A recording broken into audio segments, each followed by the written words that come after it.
और चलिए आपको सीधा लिए चल रहे हैं नेता प्रतिपक्ष टीकाराम जूली इस वक्त प्रेस कॉन्फ्रेंस कर रहे हैं। क्या कुछ कह रहे हैं सुनते हैं। लोगों से रूबरू हो रहा हूं। आज हम एक बहुत ही गंभीर विषय को लेकर यहां उपस्थित हुए हैं कि आज देश के अंदर जिस प्रकार से देश का हेल्थ मॉडल नजर आ रहा है वो आप सब लोगों के सामने है। अभी जो हालात हैं जिसमें सबसे गंभीर जो विषय है वो मध्य प्रदेश और राजस्थान दोनों ही राज्यों के अंदर कफ सिरप पीने से जो हमारे बच्चे हैं उनकी डेथ होने को लेकर आज हम विशेष रूप से आपसे चर्चा करेंगे। मध्य प्रदेश में तो बहुत अधिक मौतें हुई हैं, तकरीबन 17 मौत हुई हैं। उमंग जी आपको विस्तार से वहां की बात बताएंगे। लेकिन राजस्थान में भी जिस प्रकार से मौतों का सिलसिला जारी है, अभी 4 मौत हो चुकी हैं।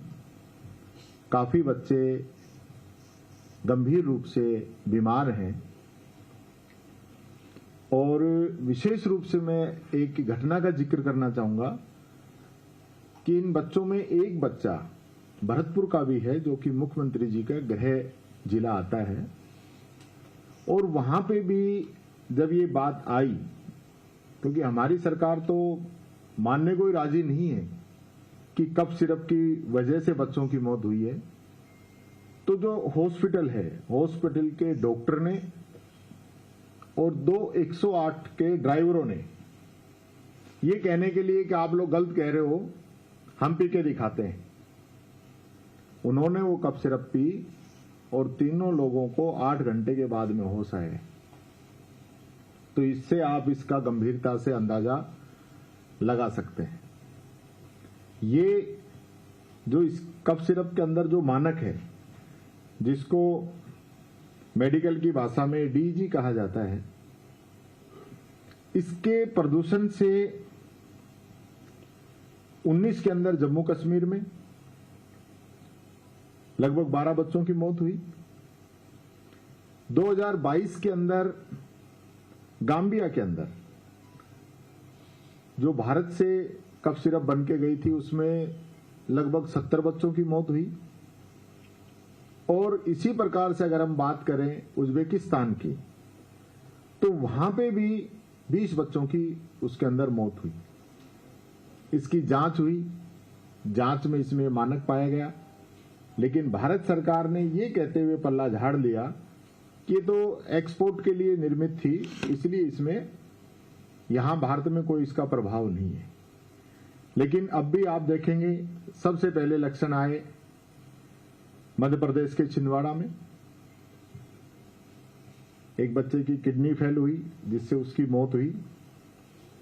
उसके बाद सरकार चुप रही। उसके बाद 15 सितंबर के आसपास हमारे यहां पे 2 बच्चों की मौत हुई। और वो जो कफ सिरप है उसका जो निर्माण कर रही है वो कंपनी ब्लैक लिस्टेड है। मेरा एक सवाल ये भी इस सरकार से कि जो कंपनियां ब्लैक लिस्टेड हैं या बदनाम हैं, जिन पे बार बार आरोप लगते हैं, तो उनसे सप्लाई क्यों लेते हैं? ऐसी क्या मजबूरी है इन लोगों की कि वो उन कंपनियों से सप्लाई लें? इसी प्रकार से 27 सितंबर को जब राजस्थान के अंदर तीसरे बच्चे की मौत हुई, तो उसमें कोई कार्रवाई करने की बजाय इन लोगों ने एक कमेटी बना दी। और कमेटी का सिस्टम तो हम समझते ही हैं हमारे देश के अंदर कि जिस भी मुद्दे को अगर भटकाना है, उसको ठंडा करना है, तो कमेटी बना दो। और जब कमेटी की जब रिपोर्ट आती है तब पता ही नहीं रहता, किसी के ध्यान ही नहीं रहता कि ये कमेटी कब बनी थी। तो ये करने के लिए इन्होंने कमेटी बना दी। और सितंबर लास्ट के अंदर जब दोनों ही राज्यों के अंदर जो बच्चों की मौत हुई, तो उसके बाद इन्होंने जो बैच था उस बैच को इन्होंने ये कहा कि ये बैच जो है जहरीला है या इसके अंदर कमियां हैं, ये तो कह दिया, लेकिन उनकी बिक्री जारी रखी।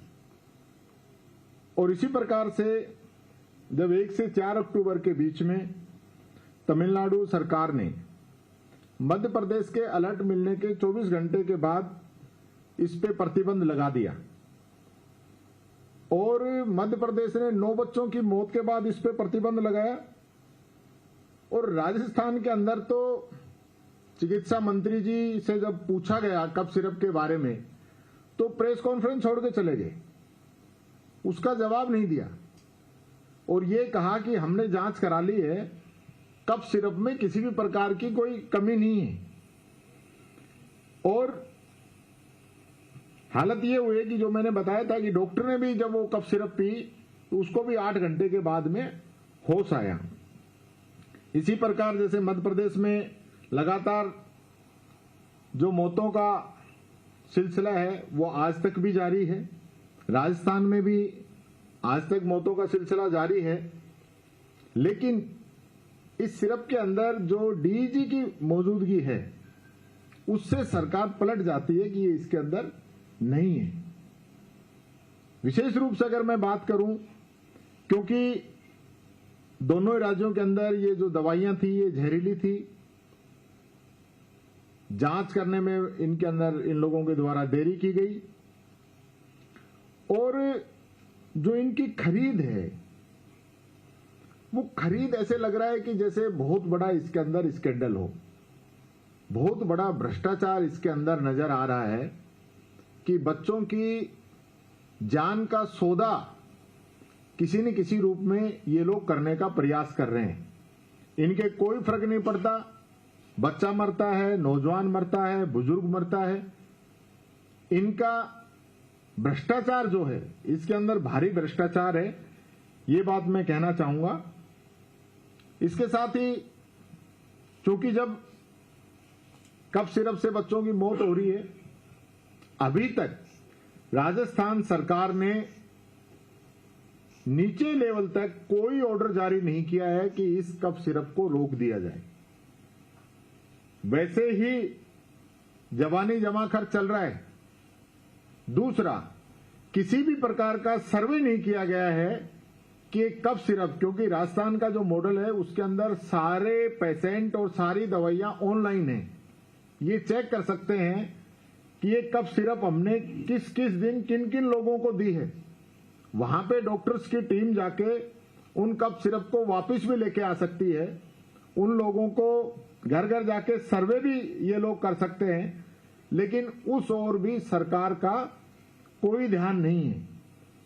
इसी प्रकार से कल की मैं बात करूं राजस्थान के हेल्थ मॉडल की ही, तो कल जो है एसएमएस, जो कि राजस्थान का तो सबसे बड़ा हॉस्पिटल है ही, लेकिन देश के भी सबसे बड़े हॉस्पिटल्स में से एक है, वहां आईसीयू के अंदर आग लग जाती है। आग लगने के 24 घंटे से भी अधिक समय बीतने के बाद तो चिकित्सा मंत्री जी वहां पे पहुंचते हैं। पेशेंट जब आग लगती है उसके बाद जिनकी बचाने की जिम्मेदारी थी